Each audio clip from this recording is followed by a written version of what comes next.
Hi everyone and welcome to the round 9 report from Corus 2010. It was an eventful round with some great battles. Caruana should have beaten Smeets, but the latter managed to turn the tables around after some inaccuracies. Vishy Anand got his 9th successive draw against Taviakov, and Shirov Ivanchuk was a wild game that ended in a draw. Nakamura was beaten by Karakin and Leko by Van Wely.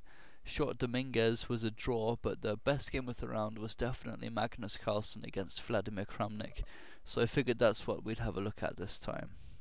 The last time the two played was at the London Classic quite recently, where Carlsen scored a great win.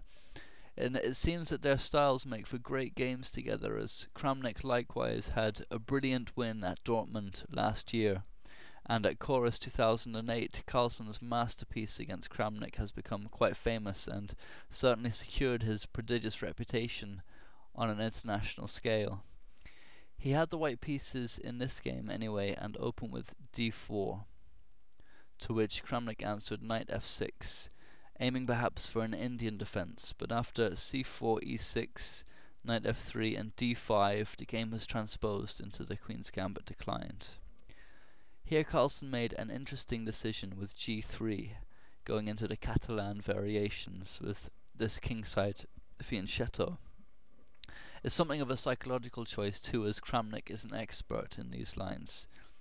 Here he played d takes c4, and it's fairly well accepted that it's hard for white to demonstrate any advantage out of the opening after this. It's more of a long-term maneuvering type of strategy. So bishop g2, just leaving this pawn for the moment. Now bishop b4 check, bishop d2 and a5, hoping for a battering ram with double b pawns if white continues with bishop takes b4, and also looking to use the open a file in that instance, but Carlsen avoided that and here played knight c3, which is fairly uncommon and in fact takes us out of Fritz's opening database already. So here Kramnik castled. Then came a3 and bishop e7, resulting in equality despite the loss of tempo for black. Fritz thinks that black could have secured an edge here with bishop takes c3, instead followed up after b takes c3 with knight bd7 and say rook b1, but this edge is mostly to do with the pawn that white is down, which shouldn't be overly hard to win back. In any case, the bishop pair and the prospect of being able to play e4 soon and gain a strong pawn center is good enough compensation in itself. But anyway, bishop e7, now queen a4, aiming to win back the c pawn. Now c6, queen takes c4, and b5, forcing the queen back, and b3 is the best square. And now bishop a6, seeing as white has committed his light square bishop to the long diagonal, and this is therefore a good choice, bishop a6, especially because c4 is notoriously weak for white in the fianchetto systems, and amongst other things the bishop looks to control this square later.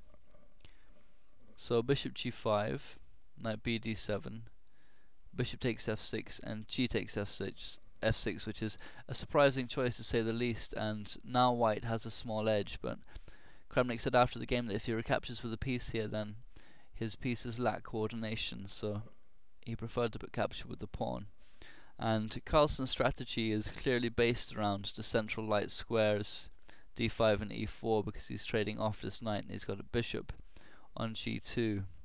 And g takes f6 gives black an extra pawn towards the center and stops the knight coming to e5 immediately. However, it seems strange to open the g file, as this is usually done, for rook activity, but against a fianchetto position it just bites on granite here on the g3 pawn. Is much less effective. And Kramnik was perhaps trying to take Carlsen out of his preparation and complicate things as much as possible, and in any case he's acquired the bishop pair and he puts them to excellent use later in this game, as you'll see. So now queen c2 and b4, gaining space and a tempo on the knight here at c3. And Carlsen played knight a4, which is almost certainly best in the position, especially because black has created this hole at c5, and from a4 the knight's ready to exploit it. However, seeing how the game went, playing knight d1 instead may have been a better choice, followed up with, say for example, e4 and knight e3. But it's easy to say that in hindsight. You know, you'll see how the game goes, and as I said, for now, a4 definitely seems like the best square for the knight, but the knight ends up getting stranded here for almost the entire game.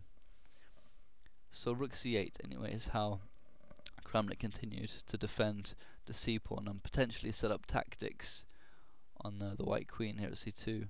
So here Carlsen castled, now came c5, immediately aiming to liquidate this backward pawn, which is on an open file, so you know it's a very good idea. But here Carlsen played d5, sacking a pawn, although he can pretty much win it back by force. And the effect of this is to maintain the weak black c-pawn, challenge the black center, and keep things a bit more closed than they would be after d takes c5 instead, as white's got two knights against two bishops, so of course a more closed structure favours him.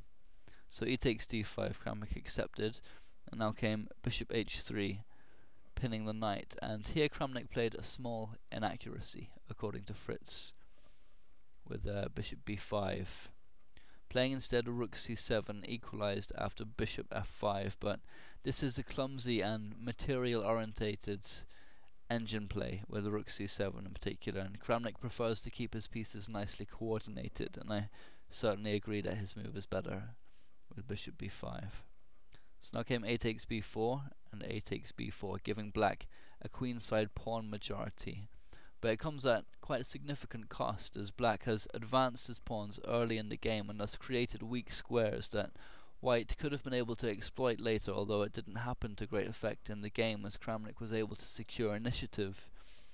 If we look at holes in pawn structure here, for example, white has only b3 and h3, and this one isn't too serious because of the light square bishop is going to be on g2 or h3, it's covering that square. But black, on the other hand, has many such squares in his position that can never be defended by pawns again, most notably on the queen side. All of these squares here, and also on the king side, dark squares are weak. And you know, Carlsen, being a positional player, is more than happy to extract these weakening moves, but black's attack proved so strong that white wasn't quite able to exploit them. So rook fd1, attacking the d pawn, now d4, gaining space at the expense of creating two more holes in the defense of c4 and e4. So now bishop f5, taking aim at h7, and now a creative and gutsy decision from Kramnik. Knight e5, threatening knight g6, which is, you know, going to stop the h pawn from being taken unless Carlsen takes immediate action, and also offering a rook for white's vitally important light squared bishop, giving his kingside pawn structure. And Kramnik is now a pawn up, and if Carlsen was to take the bishop, he would be only 1 point down in terms of material, but the weakened white king's position would certainly compensate for this. And instead of knight e5, Fritz gave an alternative defense here with h6. And best play goes queen d2, king g7, and knight h4, giving white excellent compensation for the pawn due to the threat of bishop e4 and knight f5 check with a winning attack. Perhaps this is what Kramnik wanted to avoid.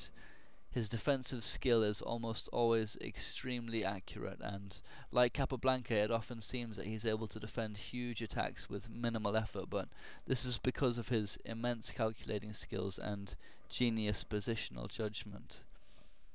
So knight e5, anyway, is what he played here.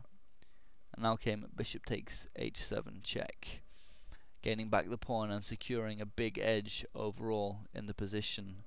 And Kramnik doesn't mind about his king being exposed so much, because it also opened lines towards the white king. And if Carlsen had played here instead bishop takes c8, he's only very slightly better after the Zwischenzug d3, where there's no e takes d3 because of knight takes f3 check.